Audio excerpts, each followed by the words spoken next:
Hello there and welcome. I am going to explain an idea that every child should learn before they even go to school. And yet, most people go right through their life and never really understand it. Dr. Maxwell Maltz, around 1960, said it was the greatest psychological discovery of his generation. It's on self-image. You see, you and I have an image of ourselves. It's how we see ourselves. I know there's a reflection come back from the mirror. I can see me. That's a reflection of my physical being. But that's not how I see me. I see me in my mind. And it's based on information that I have on me. Now, some people have a lot of false information, so they've got a very false self-image. Around 1960, Dr. Maxwell Maltz wrote a book called Cybernetics. Cybernetics was a new idea. Cybernetics was something that was discovered around the Second World War by a physicist and a mathematician, Weiner and Rosenbluth. They didn't even have a name for it. And it was used for heat-seeking missiles. And they pointed out that cybernetics is the science of control and communication in the animal and in some machines. And what it does, it measures deviation from a set goal, sends information into a coordinating mechanism that'll correct the output and keep whatever it is moving towards the goal. Well, do you know you have a cybernetic mechanism locked up in you? Now what I've just said may not make any sense to you at all, but before you finish watching this video, it's going to make a lot of sense. Now, if you've heard me speaking at any event or in any video or audio, you've heard me talking about paradigms.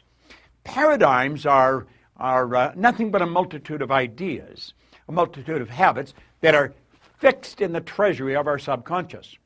Paradigms are partly genetic and partly environmental. In other words, the ideas are built right into the genes at birth. That's why we look so much like our relatives.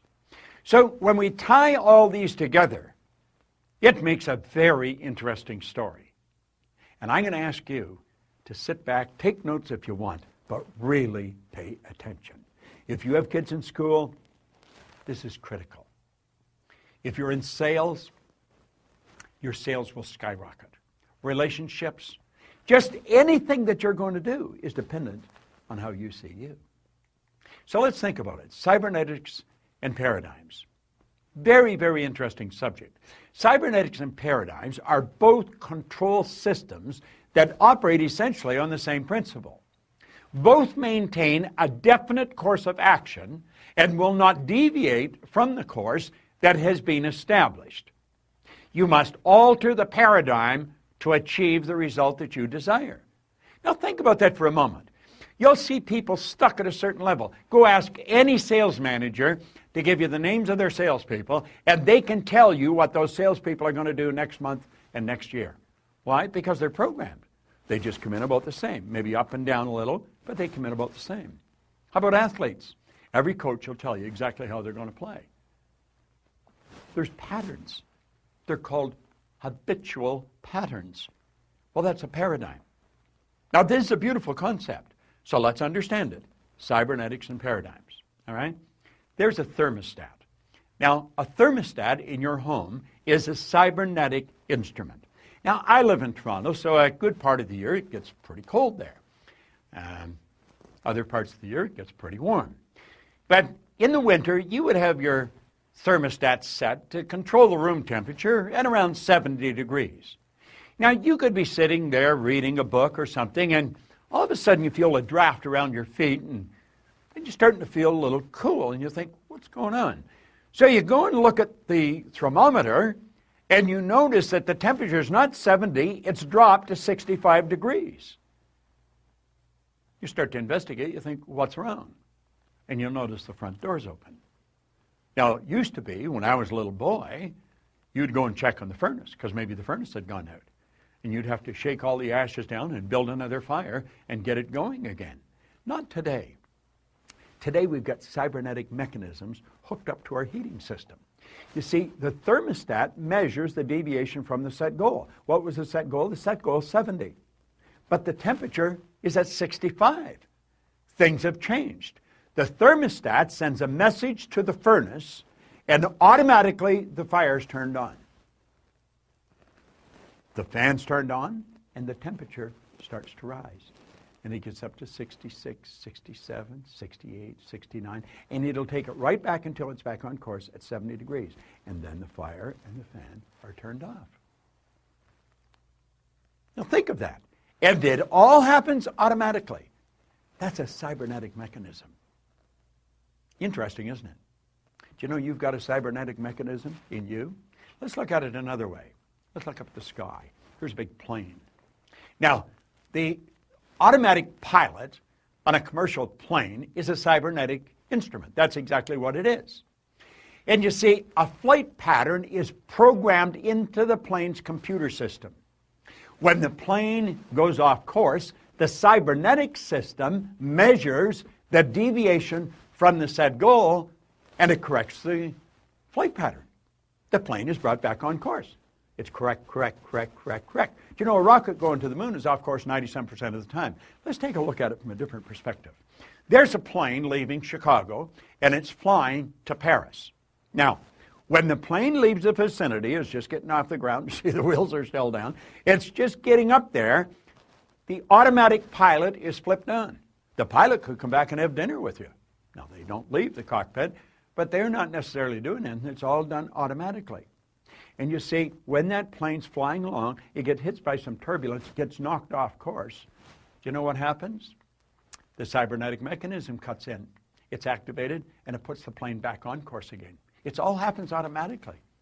Pilot doesn't even have to do anything. But ultimately, although it goes off course and gets knocked back on course, it ends up in Paris. Now think about that for a moment. Here's you, and you have locked into your subconscious mind a self-image. And that self-image operates like a cybernetic mechanism. Okay? Your self-image is a cybernetic instrument. Now, let's suppose your self-image is that you are overweight.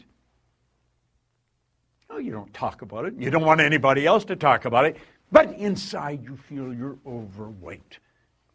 And you just get to a point where you can't handle it anymore, so you make a decision, I'm going to go on a diet, and you instantly move into action. Now what happens? Well, you start to lose weight. Why? You're starving yourself. You don't eat anything white, and on we go. No more chocolate. Why? Because they make you fat. That's not what makes you fat. It's the image that makes you fat. If you had a skinny image, you could eat all the chocolate in the world. You just pass off what's not needed for the manifestation of the image through your eliminative system. Eliminative system is one of the systems in your body. Now here's the point. When a person who is overweight goes on a diet without changing or altering the self-image, any weight loss is temporary. That's why people gain and lose tons in a lifetime. Say they lose it, you're automatically programmed to find whatever you lose. The self-image, being a cybernetic instrument, measures the deviation from the said goal and immediately corrects the course. The weight that was lost will be found. You see, you look at the scales, you don't relate. That's not really me. That's not really me. So what happens? The weight's put back on again. Isn't that interesting? I know. If you have a weight problem, you're saying, damn, I never knew that. Well, now you do know it. But you see, if you're going to change the weight, you've got to change the paradigm. That's what our company's all about. We help people change paradigms. We help them live in the body they want to live in. I'm so happy and grateful now that I'm at my perfect weight. I'm looking good and I'm feeling great. You can do that. You can live the way you want to live. You're God's highest form of creation. Where's another area that we could use? Well, you can use it in any area. Let's take a child in school. Now, this is all in Psycho-Cybernetics, Dr. Maxwell Maltz's book. And here's something else. What's the point of making heroic vows of amendment if the same old lawbreaker is going to keep them? I am going to take the weight off. But you don't change the lawbreaker, the paradigm. Emerson was right. Of what use to make heroic vows of amendment if the same old lawbreaker is going to keep them? Let's look at a student in school, all right? Now, there's the subconscious mind, okay? And the student, the image, child has an image. You see, the child's self-image is a cybernetic instrument. That's exactly what it is. And the child has an image of poor grades. This is biographical, by the way, because that's the image I used to have. And I got them. Sure did get them. And you see, when a person is receiving poor grades in school, it's an expression of a self-image. It's the self-image they hold that they're expressing. The person believes they are not very bright. They, of course, receive a report card that reflects the poor image that they've got. And they take the report card home, and there's trouble in River City. I mean, I lived with this all the time I was in school. The child's grounded. They're made to study. Now, what the parent doesn't know and what the child doesn't know is really rather sad. See, the child cram, and the marks go up. But what the parent and the child do not understand, the parent is unaware that the real problem has the child. They have them give up recreational activities.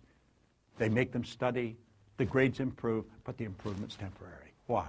The child has never changed the self-image. Parent doesn't even understand self-image in most cases, and certainly the child doesn't. And so what happens? Well, they got a good test. When the report card comes out, nothing's changed. Now, why would people live that way? They live that way because they don't know any different. And that is rather sad. See, we should learn to live the way we really want to live. We've got to understand this concept of self-image, of cybernetics, of paradigms. You know, Oscar Wilde said something really beautiful one time. He said, selfishness is not living as one wishes to live. Selfishness is asking others to live as one wishes to live.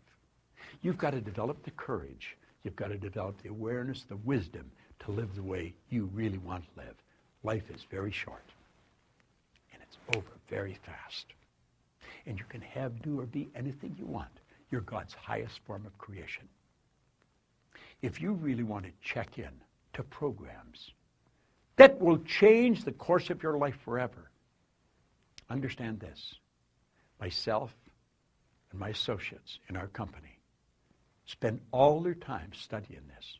I have personally been studying it for over 50 years. We have some of the best programs in the world. Some of them run for a week, some run for a year, some run for an hour every day. But I'll tell you this, they'll have you running in the direction that you want to go for the rest of your life. Leave us your information. Let us talk to you. And absolutely refuse to spend another day living the way someone else wants you to live, so that they're going to be happy with you. See, most people live the way they think other people think they should live. At the very best, that's going to be a bad trip. This is your life. Make it a phenomenal experience. This is Bob Proctor. Thank you.